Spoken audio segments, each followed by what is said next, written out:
যাদের শরীরে পর্যাপ্ত পরিমাণ ইনসুলিন তৈরি হয় না, যাদের শরীরে ইনসুলিন কাজ করতে পারে না, গর্ভাবস্থায় শর্করা বেড়ে গর্ভকালীন ডায়াবেটিস হতে পারে, প্যানক্রিয়াসের বিভিন্ন রোগে ডায়াবেটিস হতে পারে, দীর্ঘদিন স্টেরয়েড জাতীয় ঔষধ সেবন করলে ডায়াবেটিস হতে পারে।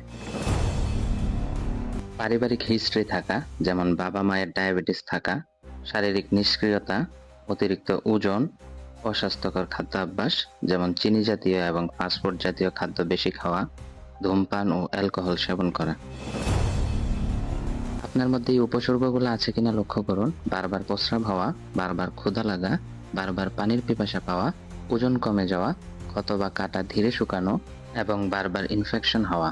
বাসায় গ্লুকোমিটারের সাহায্যে রক্ত পরীক্ষার মাধ্যমে বুঝতে পারবেন আপনার ডায়াবেটিস আছে কিনা। যেমন ফাস্টিং ব্লাড সুগার বা সকালে খালি পেটে আপনার সুগার যদি 7 মিলিমোল পার লিটার এর সমান বা বেশি হয়। 2 আওয়ার ওজিডিটি টেস্ট মানে হচ্ছে 75 মিলিগ্রাম গ্লুকোজ খাওয়ার 2 ঘন্টা পর যদি আপনার ব্লাড সুগার 11.1 মিলিমোল পার লিটারের সমান বা বেশি হয়। র্যান্ডম ব্লাড সুগার বা দিনের যে কোনো সময় আপনার ব্লাড গ্লুকোজ লেভেল 11.1 মিলিমোল পার লিটারের